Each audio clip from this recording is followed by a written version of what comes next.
Hello students, today we are starting a new chapter 3 geography का है drainage. ठीक है, यहाँ पे हम ड्रेनेज की बात कर रहे हैं, तो यहाँ पे हम बात कर रहे हैं रिवर के सिस्टम के बारे में। ठीक है, now what is drainage? Drainage describe the river system in an area. एक एरिया का, या कहना चाहिए कि अगर हम पूरी इंडिया की बात कर रहे हैं तो पूरे इंडिया में रिवर का किस तरीके से सिस्टम चलता है, वो कहाँ से चालू होती है, कहाँ जाती है, किससे मिलती है, कौन सी रिवर से मिलती है, उसके बाद में वो कहाँ पहुंचती है, ये पूरा जो सिस्टम होता है उसे हम ड्रेनेज बोलते हैं। Now what is drainage basin? The area drained by a single river system. एक सिंगल रिवर सिस्टम से जहाँ पे रास्ता बनता है एक सिंगल रिवर का, किस किस से जाके मिलती है, उसे बोलते हैं drainage basin. The features made by rivers, the Himalayan river performed erosional activity in the upper courses.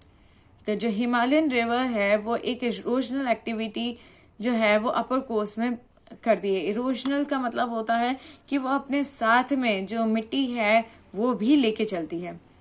In the middle and the lower courses, these rivers form meanders, oxbow lakes, and many other depositional features.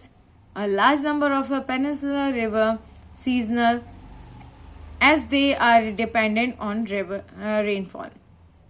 तो middle और lower courses में भी ये जो reverse जो हैं वो form करती हैं, मीन्स मेंडर्स फॉर्म करती हैं, ऑक्सबो लेक फॉर्म करती हैं। तो ये जहाँ जहाँ जाती हैं वो कहीं ना कहीं अपना जो एक एरिया है वो बनाती चलती हैं। ठीक है,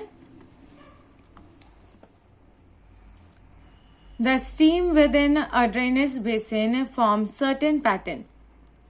अब ये जो स्ट्रीम्स हैं, मीन्स जो रिवर बेसिन से जो एक सिंगल रिवर जो है वो जब फ्लो करती हैं तो वो एक सर्टेन पैटर्न जो है वो बनाती हुई चलती हैं। ठीक है, depending on the slope of the land as well as the underlying rocks structure and climatic condition. तो ये सारा पैटर्न किस तरीके से फॉर्म होता है कि जमीन का बनावट कैसी है, ठीक है, साथ के साथ वहां पे पत्थर का स्ट्रक्चर कैसा है, क्लाइमेट कंडीशन कैसी है, तो उस वजह से उसका रिवर का जो एक पैटर्न है वो फॉर्म होता चलता है। These are dendritic, trellis, rectangular and radial. तो ये इस तरीके से यहाँ पे ये जो पिक्चर है इस तरीके से कुछ स्ट्रक्चर जो है, पैटर्न जो है वो फॉर्म होता चलता है। ठीक है, तो ये पैटर्न जो है वो रिवर की वजह से बना है, drainage pattern by a river. Drainage in India, the drainage system of India are mainly controlled by the broad relief features of a subcontinent. और ये पूरा जो ड्रेनेज सिस्टम है इंडिया का ये कंट्रोल करता है जो सब कॉन्टिनेंटल फीचर्स हैं उसकी वजह से। ठीक है, the Indian rivers are divided into 2 major group. और इंडिया की जो रिवर्स है वो 2 मेजर ग्रुप के अंदर डिवाइड होती हैं, जो कि है Himalayan river and a peninsular river. Now what is Himalayan rivers? The Himalayan rivers, the major Himalayan rivers are the Indus, the Ganga, the Brahmaputra. तो हिमालयन रिवर्स के अंडर में आती है Indus, Ganga and Brahmaputra river. These river are long and are joined by many large and important tributaries. तो ये जो reverse हैं वो बहुत ही लंबी रिवर्स हैं, इसी वजह से ये अपने साथ में और भी ट्रिब्यूटरीज जो है वो उसको साथ में लेके चलती है। The river along with these tributaries may be called river system. और यही ट्रिब्यूटरीज को मिल के जो पूरा रिवर जो है वो जॉइंट होती हुई चलती हैं उसे पूरा रिवर सिस्टम बोला जाता है।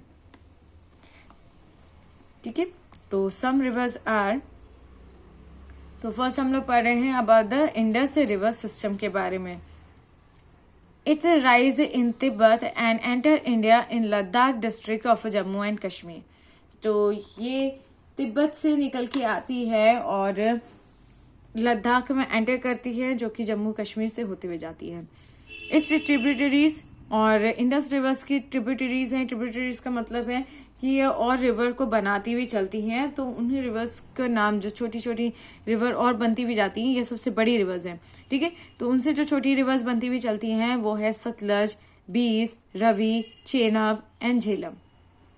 And it's a joint Indus near Mankot in Pakistan. It's approx length is 2900 kilometers. It's having a gentle slope and flows into Arabian Sea. तो फिर इंडस रिवर जो है वो पाकिस्तान में महकोट में जाके शामिल होती है, ठीक है। अप्रोक्सीमेट लेंथ जो है इंडस रिवर की वो है 29,000 किलोमीटर, ठीक है। इसके जेंटल स्लोप होते हैं जो कि अरेबियन सी में जाके भी मिल जाते हैं, ठीक है। नेक्स्ट हम लोग पढ़ेंगे in our next video about the Ganga river system. Till then, take care everybody. Bye.